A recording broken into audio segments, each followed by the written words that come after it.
You are listening to the Choose Your Struggle podcast, a member of the Shameless Podcast Network. Hello and welcome to the Choose Your Struggle podcast. I'm your host, Jay Shifman. On this show, I interview people with lived and learned experiences on subjects of mental health, substance misuse and recovery, and drug use and policy, but occasionally we talk about other topics as well. On this week's show, I chat with Kevin Roth, a musician and life coach. But first, Kid Mental, let's go. Things ain't always gonna go our way, but you can always win when you choose your struggle. And some battles are for yesterday, but today is for a new beginning. Choose your struggle, and don't worry about what they say, cause you can always win when you choose your struggle. And you can bounce back just as Jay. Come on and listen to Choose Your Struggle. Choose your struggles. Choose your struggle. Choose your struggle. Hello and welcome to the Choose Your Struggle podcast. It's great to be back with you all. This is the second to last real full episode of the show for this season. And I want to start off with some pretty touching, pretty moving, just some pretty incredible news. I'm recording this on Wednesday, and yesterday, Tuesday, the Harm Reduction Coalition, the National Harm Reduction Coalition, who, they are the Yankees of this work. They are, this is an organization that I really look up to. And they released the finalist for their yearly awards, which are going to be announced in a couple weeks. And Choose Your Struggle is a finalist for the Changing the Narrative Award. The Changing the Narrative Award goes to someone or an organization that is helping end stigma, that is changing the way we talk about these issues of drug use, substance misuse, addiction. When my team put us in for this and also nominated Savage Sisters, and I'll talk a little bit more about that in a second, we didn't even think we would make it. I mean, the way I describe this is if the playoff picture for baseball was released, and it's the Yankees, the Red Sox, the Dodgers, the Cardinals, and then somehow North Philly High made it in. That's how we're feeling right now. We are up against some of the titans of this industry, but we made the finals. We are a finalist for this award, and it's validating. It's moving. I had a couple of tears when I saw that list released and we had made the finals. Like I said, we threw it in. We thought nothing of it. Nothing's going to come of this. We felt much more confident about Savage Sisters. So to see us on that list is, it's really something. Also, Savage Sisters is a finalist in a different category. Again, that one, I personally was much more confident. I was like, okay, they are going to make the finals, no question. I mean, when you hear the story of the work that we do, that was assured. It's still incredible to see them on the list. And also shout out to former guest of the show, Peter Kreiken, who is a finalist. Voting goes for a couple weeks. You can find the link in my bio on all social media. If you go to Instagram and click on my campsite bio, it's right at the top. I'm dropping a link in the show notes for you to vote. It would mean a lot to me if you voted. Like I said, I have zero hope of winning this thing. That's not true. I have a little bit of hope. Not much, because again, I when it was submitted, it was like, how cool would it be if we even got considered? And here we are, we're finalists. And so as I said, I sent out an email blast this morning to my email list saying this, but we're sort of torn between how the hell did we make this list, and well, you know what? To quote Major League, one of my favorite movies, only thing left to do is win the whole fucking thing. That's how we feel right now. It's just so cool that we're on this list. Because we work our asses off here doing this. None of us at Choose Your Struggle are doing this because we're getting rich. In fact, the opposite. But we truly think that we're making a difference, and to see us on that list validates that. It confirms that we are making a difference, that people are noticing. So, thank you to Harm Reduction Coalition. Just thank you, and to thank you to everybody who votes. I really, really appreciate it. Other news, obviously, before we get into this week's episode, the end of season giveaway is going. I've had a couple of reviews. Thank you to people who've done that. You've got 3 more weeks or so. You can find a link in the show notes. If you go to the campsite bio in my Instagram, you can click on the page that says, or the link that says, the Choose Your Struggle podcast, and you'll see a prompt there that says write a review. Really, really appreciate everyone doing that. And again, you'll be entered to win one of the 3 prize packs, so please do that. And that's it. Like I said, 1 more week. Monday is going to be the conclusion of last week's Monday, or this week's Monday, because that's how a calendar works. Where we'll be looking forward to everything coming down the road for Choose Your Struggle. I obviously recorded this before this news came out that we were a finalist, so that's not in there. But more just broadly, what is coming down the road. And then next week, you'll get the season finale with one of my heroes, Nzinga Harrison. So this week, it's Kevin Roth. Kevin is the guy you'll know if you're a fan of the show Shining Time Station. Also known as Thomas the Tank Engine and Friends.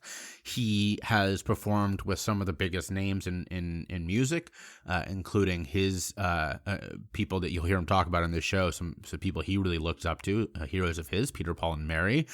He is he plays the Dulcimer, really a fantastic musician. I would suggest you check him out. He mentions them multiple times throughout this show, where you can find his music. He is now a life coach after having being given a death sentence from cancer and beating it, and really it turned his life around.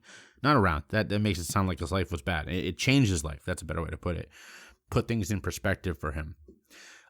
Kevin and I have continued talking. We're working on doing some more work together. We both have a real passion for this and a desire to help people, so stay tuned for that. And as he mentions in this, that he's got a lot of new stuff coming down. He's working with some new people to help really add more value to his coaching work. He also has the Dulcimer meditations that he does, and just a lot of amazing stuff. Please check him out online. He shouts that out multiple times. It's in the show notes. But really just enjoy this conversation with a guy who is very informative, very inspiring, Kevin Roth. In June of 2021, I accomplished something that is all too rare for those with lived experience. I told my story and made my call for change from a TED stage. The fact is, our society puts too much emphasis on those with learned experience. You know, the person who spent 20 years researching something. And that's okay, because those voices are incredibly important. They provide the information that the rest of us run with. But we can't minimize the voice of those who've actually lived these experiences. That person doing research can't tell you what it really feels like to go through withdrawals, and they shouldn't want to. We need all voices at these tables. So if you're looking for someone who actually has lived these experiences, who can talk about struggling with mental health and substance misuse, who can talk about what it really feels like to go through addiction, who can speak eloquently about the war on drugs from both a learned and lived experience, reach out to me. And if you're looking to create a more complete experience, a roundtable or whole cadre of speakers, I can bring numerous people with me who have experiences that are unlike mine and unlike anything else that you've heard.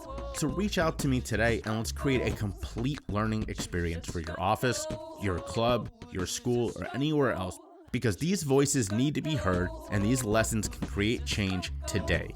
Reach out and let's all choose our struggle. Thanks for sharing the podcast with your friends. If you're listening on Apple, please rate and review or check out the review link in the show notes. And don't forget to subscribe wherever you get your podcasts. I'm Kevin Roth, and I am a life coach and a professional musician.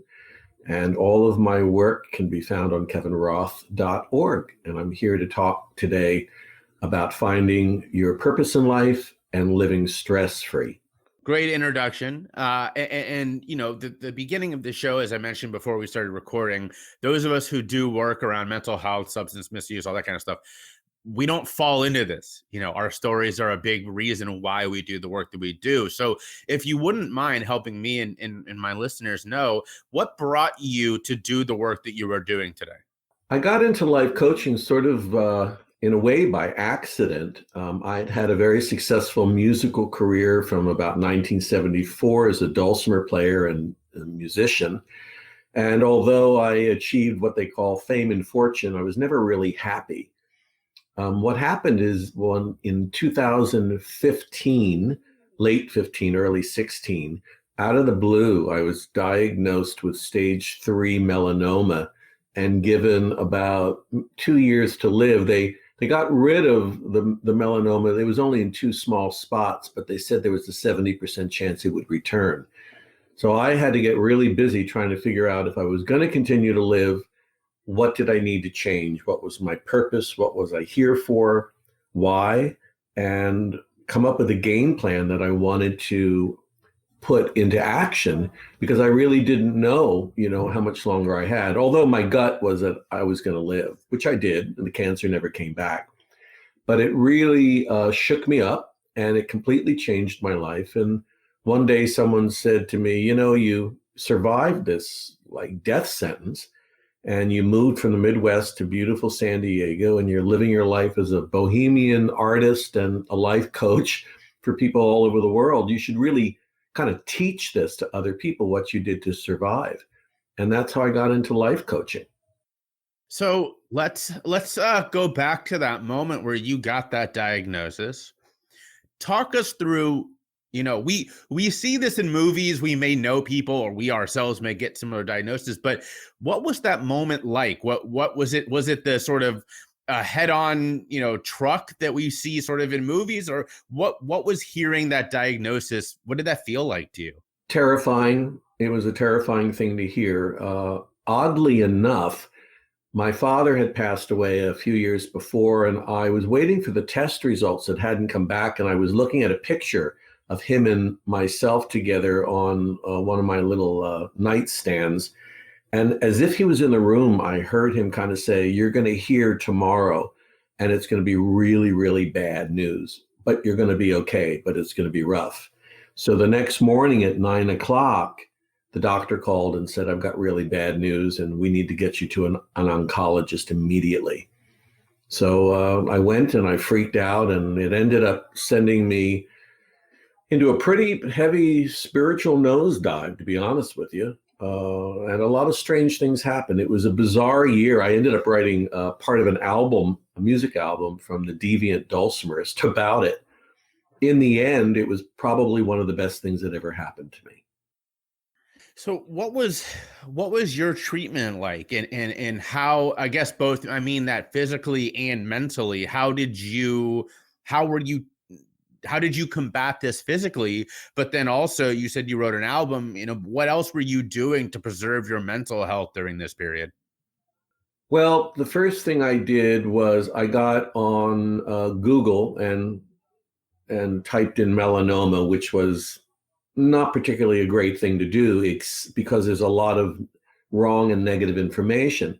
But there was also information on people who had cured themselves naturally without chemo and all that other stuff. And I went looking online to see what oncologists were in my area, because this was all new to me. And out of all the photographs of the doctors, there was one I really wanted, but he wasn't taking new patients. So I ended up by default with this woman who I did not like, but she ended up getting all the tests done to see if it had spread anywhere in my body.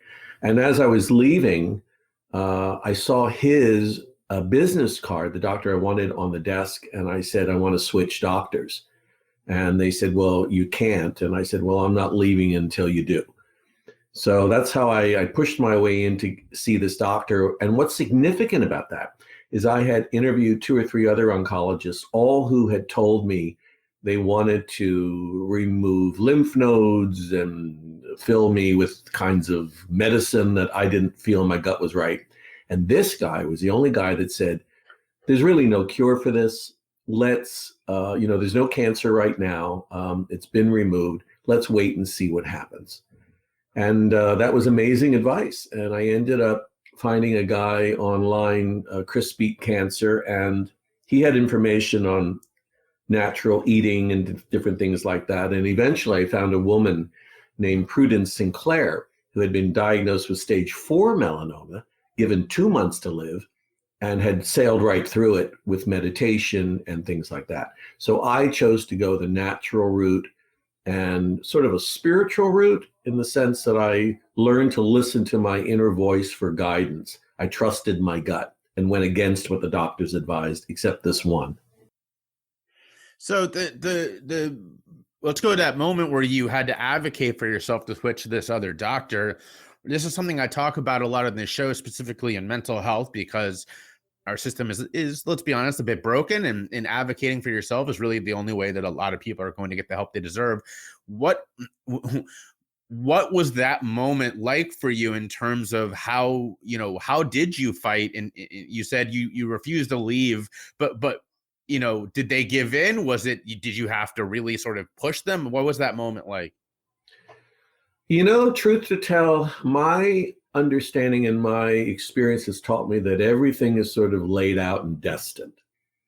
It was a rare event that I got in with this guy, and there are 2 types of patients: the kind that give in with fear, and the kind that say, I'm taking control of my own life, and I'm going to find a doctor who stops dictating to me and telling me things where I know cancer's a big business. Not that they didn't have my interest in mind, but what they wanted to do to me was, I just felt wrong. Like there was no signs of cancer, but they wanted to remove lymph nodes. And I said, why? And they said, because it's in there microscopically. And I said, well, then you might as well take everything out. So it is a broken system in a way. It's a good system in another way. But what I tell other people who I coach, whether they have illnesses or really anything that they're looking to change or alter in their life, is I tell them, listen to your inner voice, follow it, trust your gut, and kind of surrender the whole thing, and you will be led in the right direction. But if you give in to fear, you're going to get into trouble. So just to be clear, because I want to make sure that we are as clear as possible. You're not saying that your inner voice said the cancer isn't real. You're saying it's, focus on the parts that what can be seen, and not this idea that it's, help me understand that part. Well, there's, the doctor used the word protocol. When I asked her why she wanted to operate and stuff, she said, it's protocol. And I said, my name isn't protocol. If you can show me cancer on the screen, then we'll talk about it, but you're not showing me any. So, there's a system and there's all kinds of things that these doctors have to follow by law. I feel personally that if something shows up on a CAT scan or an MRI, that's cancer, well, then you have to deal with it. But don't do things just because it's, quote, protocol. Unless something in your gut says, I think that this is a good idea. It's a matter of trusting your doctor. And I have a way of reading people really well. One of the things my clients like about me, and I didn't like any of them. I thought that there was a certain amount of arrogance. And, I was patient 128 that week. And I knew in my gut that I needed to find someone that matched who I was in my heart and gut. And thank God I found this guy. So what would you say, to someone who you advocated for yourself and you got lucky that that you were right about this second guy, but how do you follow your gut if it keeps saying, okay, this person's not right? Would you recommend you just keep searching? You keep searching. There is an answer to every question. There's a season for everything. And so I went through a sort of a nosedive spiritually. I went through a nosedive in talking to people who had been cured without chemotherapy, or, well, they don't use chemo for my type of melanoma that I had. And I just keep digging around. I'm a songwriter, so it's a lot like writing a song. You can write a song with a rhyming dictionary and a chord chart, but the great songs come when they're sort of channeled, when they sort of come out. And that's a natural state of flow.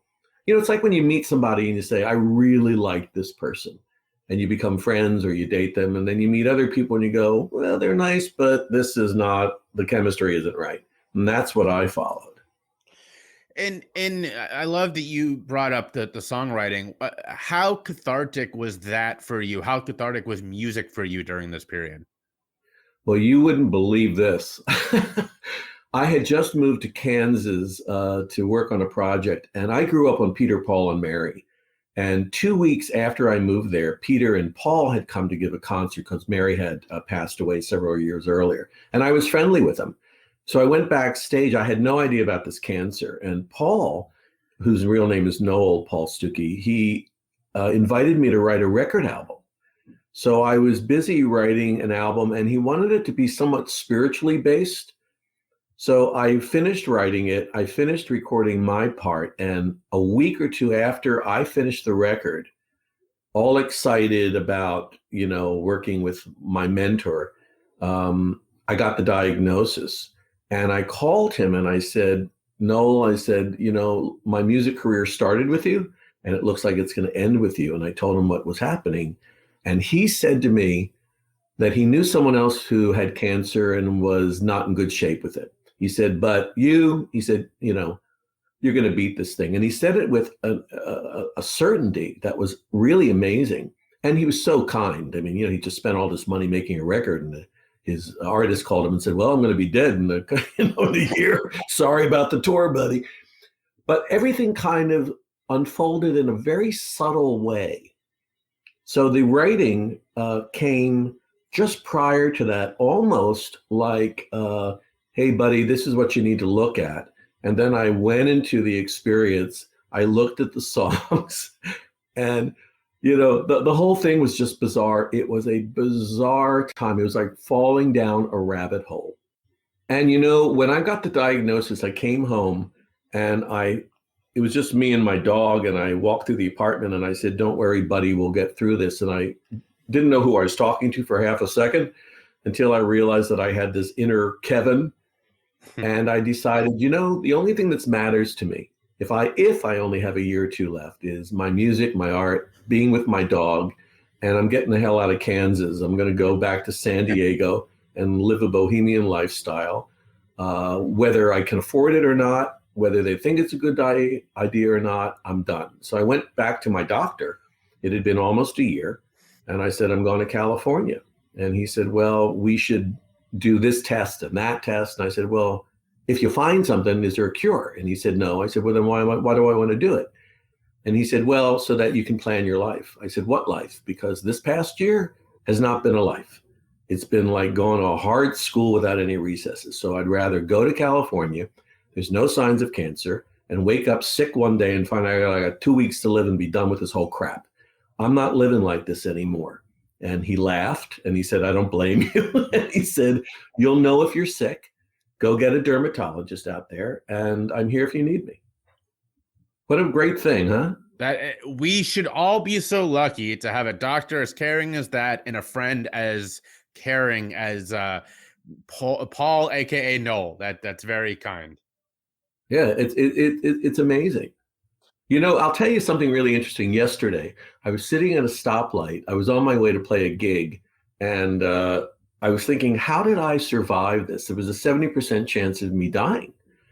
And I thought, that's like really weird. And I got to this gig and I was playing. I wasn't particularly interested in being there because it was sort of kind of a benefit kind of a thing. And I kept thinking about it. And there was this woman watching me and she was singing. She was an elderly woman. I think she had some memory issues. And that car thought came to me. And then what came to me was, this is the reason. You're here. You were kind of saved in a way to put this message out, which is what I do with coaching, and to keep doing musical things that are relevant, not about your ego, not about fame or fortune. So, the whole thing's mystical to me. So sort of last question on this before we start talking about your work, but we hear this message again from popular culture that when you get a diagnosis like that or you face death, that it has a way of clarifying what's important. Did you have that experience? Oh, totally. Totally. Because, especially when you're healthy and you've never had anything wrong with you, suddenly you're hit with this thing and you realize that you only have a short amount of time left. Now, there are many people who have cancer and other things that are in that position. In fact, I was watching a documentary on Frontline about it called Being Mortal, about the ending of life. And there are realizations, clarities, almost a beautiful type of a healing that occurs when people are about to pass or when they get the insight to why they've survived things. And you don't look at life the same way. It's like in The Wizard of Oz, when the movie went from black and white to color, that's what happens. And it's really hitting bottom. So let's, before we start talking about your actual work and what that looks like, if we wouldn't mind shouting out where people can find you online, where they can follow you and all the kind of stuff you want everybody to know. Well, the biggest thing is that I have a free 5-minute video that you can watch for free, which teaches about stress reduction and getting unstuck. It teaches you a really simple breathing exercise. And I also use my Dulcimer for a Dulcimer meditation. It's a really fun video and it's totally free.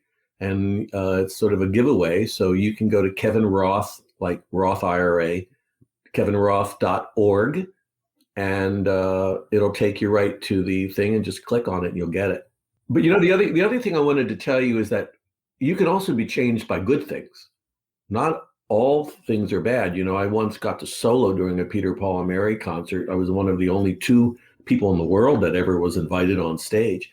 That drastically changed my life. I thought, my God, if you can do that, you can do anything. So it also happens when you meet people and they completely change your life. So it doesn't have to be a negative thing. It can be a really great thing. This coaching thing that I do, I was all about my ego and my career. And, I was on TV, I had record deals. I was all about the fame and fortune. Well, the death sentence kind of put that in place. And I find more satisfaction, so much more satisfaction, helping other people find their purpose, get unstressed, give them hope, show them what I learned, than anything I do. And of course, I do this with my music, so I haven't left the music. But man, what kind of a shakeup and a blessing at the same time, Hey y'all, it's me, your host. I'm sorry to interrupt what I'm sure is a fantastic episode of the podcast, but I have to give a quick shout out to my partner, Roadrunner CBD.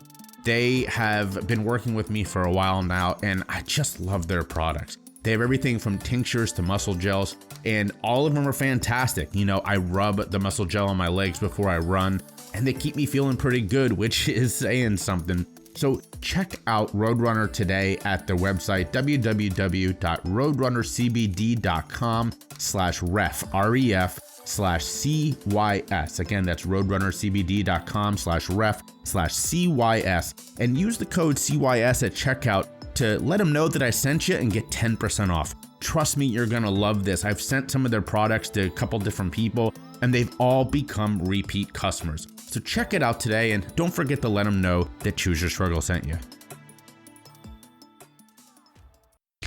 Find me on social media. Check the link in the show notes or search for me, Jay Shifman, on YouTube and LinkedIn, and Choose Your Struggle on Facebook, Instagram, and Twitter. You know, we've kind of heard what brought you to this point, but I guess take us to the moment where you decided, not the teaching part, because you said that came later, but what made you decide, you know, I've been doing this music thing, I've had this near-death experience, I want to start, you know, teaching or coaching people? Well, someone asked me what my next project was, and I said, I don't know, maybe I'll write a new album and book a tour. This is right before kind of COVID. And he said, man, you got 50 record albums out. Why don't you do something different? Why don't you teach people how you survived a death sentence, was almost broke at the time, and moved to San Diego and recreated your life and went from basically surviving to thriving. I mean, like, you pulled off like a major kind of miracle. And I said, I wouldn't even know how to teach that. And why would I teach that, you know? And he said, because there's a lot of people in pain.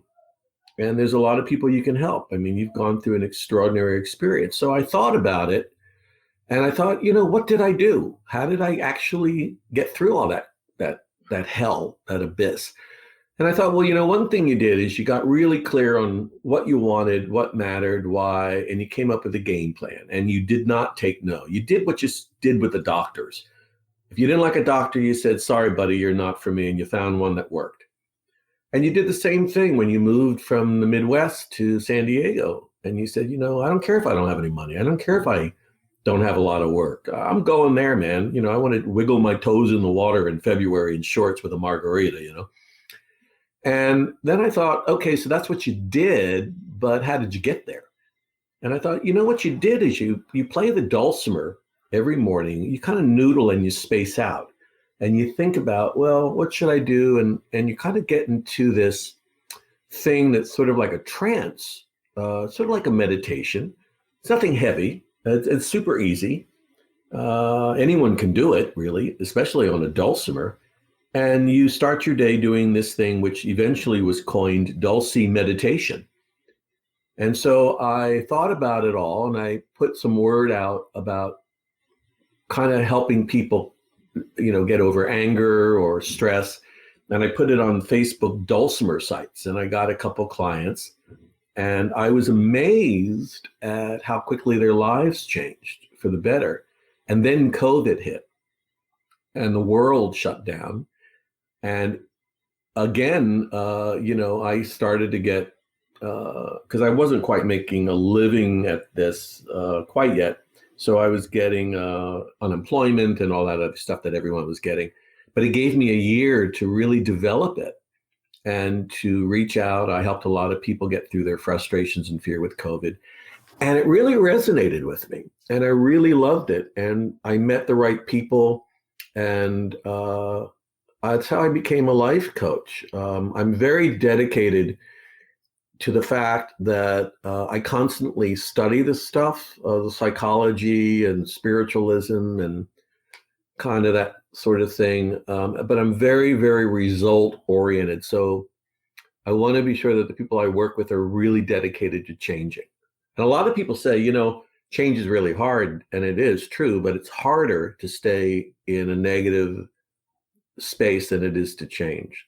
So there was something that I love about that story, and that is your daily Dulcimer meditation practice. I love that. That's so cool. And I have a question for you about that, because as my listeners know, one of the things that I recommend to everybody, it's one of the things I mandate that the people who work for me, is that for an hour of billable time each week at least, they take a walk. They do something that clears their mind, that allows them to be creative. And I guess for someone who does that every day like you do, which again, I think is so cool, why do you think that's so hard for some people to unplug? You know, is it all culture? Is it all what we're taught? Why do you think that is? Because they haven't tasted the honey. They're used to the sour, dude. That's what it is. You know, I also teach in my coaching balance, which is mental, emotional, physical, and spiritual. One of the best things you can do is walk. I even quit the gym. I walked out here. God, the ocean's 10 minutes away. The mountains are an hour and a half. California is beautiful to walk in, but in Kansas, there were beautiful hikes. So hike. And while you're hiking, just listen. There's an inner voice happening all the time, that there's a conversation going on inside you, outside and around your monkey mind, which is always bringing up problems. So one of the expressions that I teach and I use with my clients is, when you replace what doesn't work with what does work, you don't go back to what doesn't work. So when you learn that maybe a little meditation or walking or changing your diet a little bit, or here's a big one, actually, loving yourself, being kind to yourself, stop beating yourself up. That has a certain feeling that's really, really good. And when you work it, you realize that feels a whole lot better than being hard and miserable on yourself, and life changes. But you need to experience it once or two, maybe three times before you say, hey, that's really cool. I like what's happening here. I like how that feels. So is that, you think, is that the hardest thing, that when people come to you to work with you, is that the hardest thing that they struggle with, or is there something else that is even harder? Everybody comes really hard on themselves. I work with a lot of middle-aged folks, and many of them are women, and they've put their dream aside for their husbands and their work and their kids, and now they're at a certain age, and they say, well, now what do I do with something called me time? So they're looking for a purpose, a direction. Other people I work with, I have a couple men I work with who work for the government, and I teach them NLP because, the government, you're talking about the medical system, the government system is broken as well. So I have to teach them how to not take things personally and to keep their inner voice and their inner vision in place, which makes their life much more flexible and easy, and also stress reduction. I mean, I can take you from a level 10 down to a level 2 within 3 minutes if you do this breathing exercise. So these are just tools that I teach that work. Well, your clients are lucky that you have this wealth of knowledge. This is a question I love to ask people like yourself who are, doing this work hands-on. Let's say someone's hearing this and it's just like, wow, I love what, Kevin's putting down. I'd love to work with him. Walk through, how does someone start working with you, and what does working with Kevin look like? Well, you go to my website, kevinroth.org. And of course, like we mentioned earlier, you can click on it and get a free video, but there's also a form that you can fill out, which asks you sort of questions, whether you're ready to do it, what would you like to work on? And then you send that to me and I look it over, and then I get back to you and we set up a free Zoom session or a conversation to see if we're a match. I don't work with everybody. I also do, because I have limited time, but I also do, and I'm going to start doing this more, public appearances and workshops and seminars and things like that. But that's how people would get in touch with me. And it's amazing. I mean, every one of my clients become like family to me. So it's pretty cool how they show up. And how often do people, do you work with people once a week, once a month? What does that look like? We have a session that's scheduled for about 45 minutes once a week, but if it goes over, it goes over. They also have access to me 24/7, so that if something in between the weeks happen and they need to touch base, I'm available. When I'm asleep, I turn my phone off. But there's accessibility to me. So a lot of people write me long emails, or sometimes they reach out and they say, I know our session is on Thursday, but something has come up and I really need to talk to you about it. And then we get on the phone or the computer and we yak. Well, again, I'll say your clients are very lucky to have you. But one more time before we go into the final questions, if you wouldn't mind shouting out where people can find you, where they can follow you, and anything you'd like people to know. Yeah, it's very nice of you to say that my clients are lucky to have me, but I'm equally lucky to have them because they teach me a lot as well. And I just believe that the people who are like listening to this, that resonate with anything I say and get that gut feeling like I need to at least talk to this guy, Kevin. We're meant to talk, Sometimes I talk to people and they simply can't afford sessions, and then I lead them in the right direction. It's never you never leave empty-handed when we talk. I try and guide you the best I can. If they want that, then they can reach out to me at Kevin Roth, ROTH.org, and go to my website. It'll tell you everything about me. There's a wonderful endorsement from a doctor. That's exciting. I've been beginning to work with a doctor, medical doctors, and also clergymen, which I find really fascinating.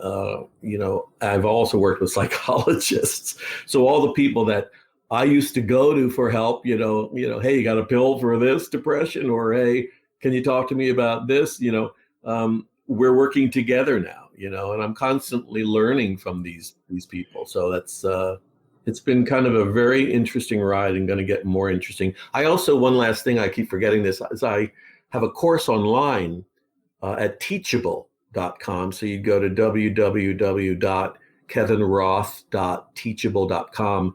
And I think it's on sale, something for like $199. And it's an overview of what I teach as a coach. It's not as good as one-on-one, but it does well. People really like it and find benefit. Wonderful. I hope all the listeners check all that out. Now, we always finish with the same couple of questions. The first of which is, you've kind of already addressed this a little bit, but what self-care habits work for you? Well, I'll tell you, stress and inflammation are killers. So I changed my diet. I do intermittent fasting. I also do a little bit of keto, and I walk. And that's really important, because when I eat foods that are processed, I don't feel well. The second thing is music, is doing the Dulcimer meditation, which, if someone wants to play a musical instrument and they can't afford one, or it's too complicated, the Dulcimer is the way to go. And I can lead you there or sell you some. I have a model made for meditation. So I do the Dulcimer meditation thing. And I do a lot, and this is probably the biggest thing, I do a lot of listening, silent listening. I walk and I listen to what needs to be told to me. And the only other thing I do is I keep learning and researching, because one thing that doesn't work for me in this business is if you get a huge ego, or you think you got this stuff down. Because the more I do it, although successful at it, the more I realize that there's so much more to learn. So I'm constantly watching YouTube videos, listening to podcasts like yourself. You've got a great podcast. Thank you. And you do an intelligent interview, which is very nice.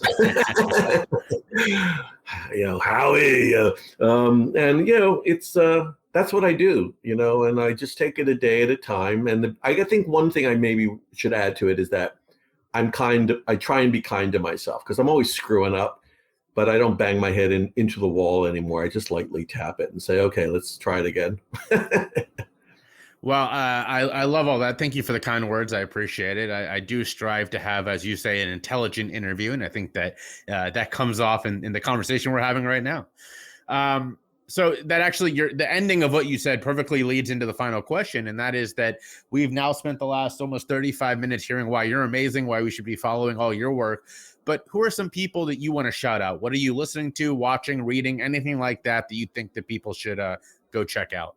Well, there's going to be kind of an eclectic mix, but let me give you several of them.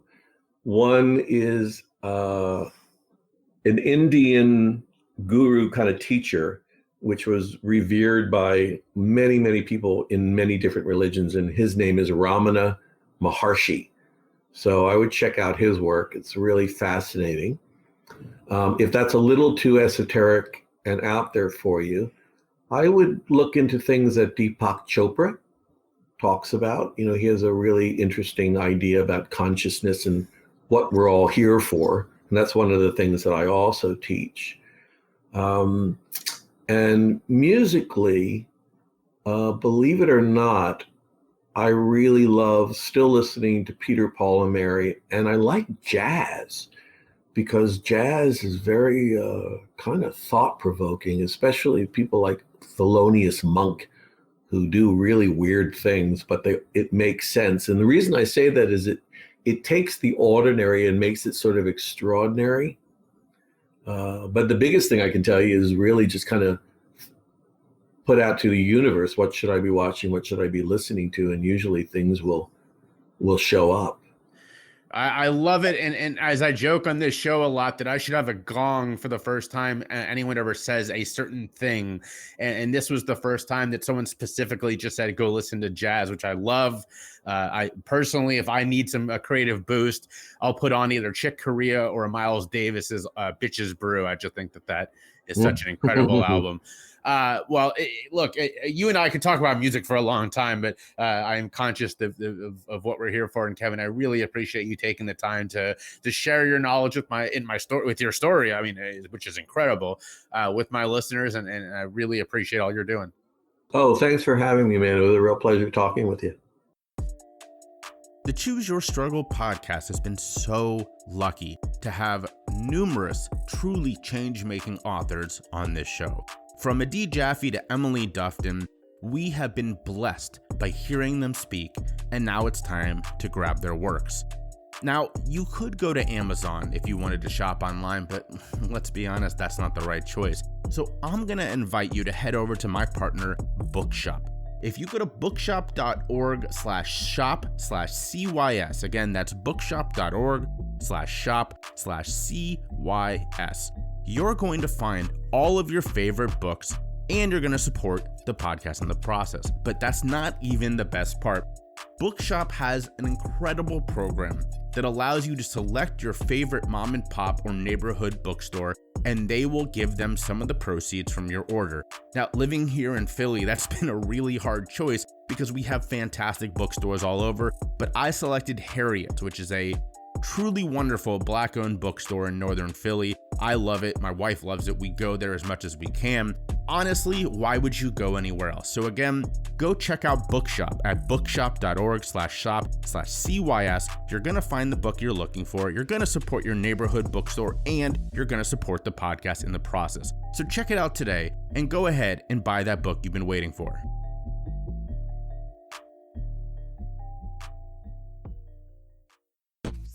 Subscribe to my Patreon for behind-the-scenes looks at the podcast, sneak peeks, and bonus data. You'll also get a discount on Choose Your Struggle merch. Find it at patreon.com/chooseyourstruggle. All right, we've come to the end of another episode of the Choose Your Struggle podcast. Thank you so much for tuning in. I hope you enjoyed that conversation with Kevin Roth.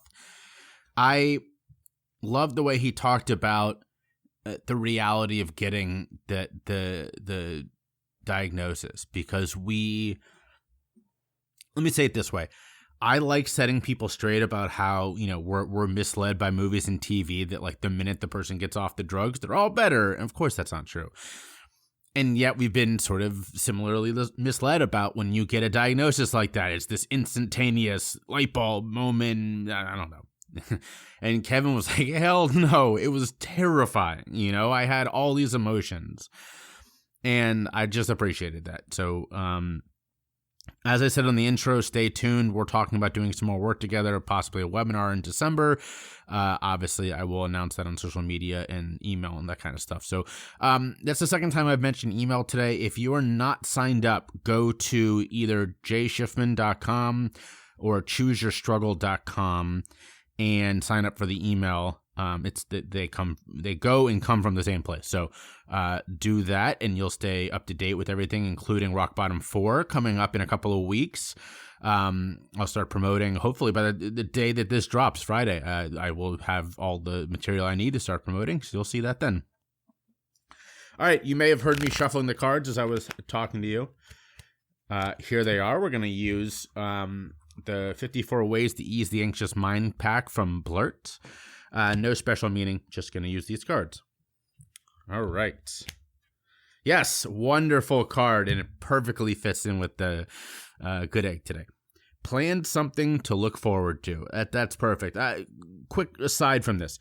Right at the beginning of COVID, I was really, like most people, was really just struggling. Like, oh my God, For me, it's like my business may be going away. This young business I just started when I lost 5 speaking gigs in 2 days.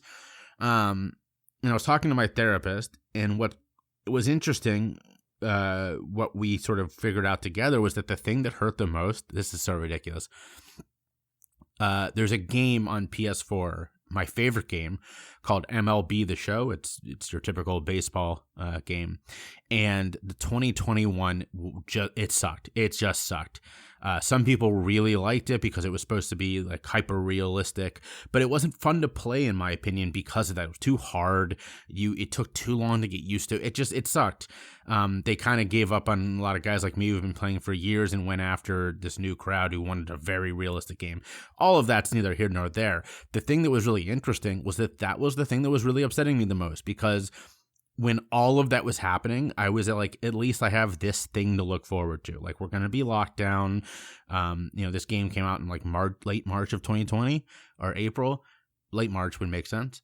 And I was like, at least I have this to play while I'm locked down. And then it came out and it was so bad that I was like heartbroken. And what that really highlighted for me was that this was this thing I'd really looked forward to when everything else was kind of going to shit. And it let me down. And so I really like that card. Have something to look forward to, something that won't let you down, that will be amazing. And maybe now that the world is planning to open up again, it's a trip on the horizon, who knows? But whatever you want, have something to look forward to. For me, there's 2 things I'm going to ask you to do. Your good eggs are both things I'm looking forward to. Number 1, of course, same as last week, enter the giveaway. Please leave a review. It means a lot to me. You'll find it in the show notes. You'll find it on my social media. Please leave a review. That's number 1.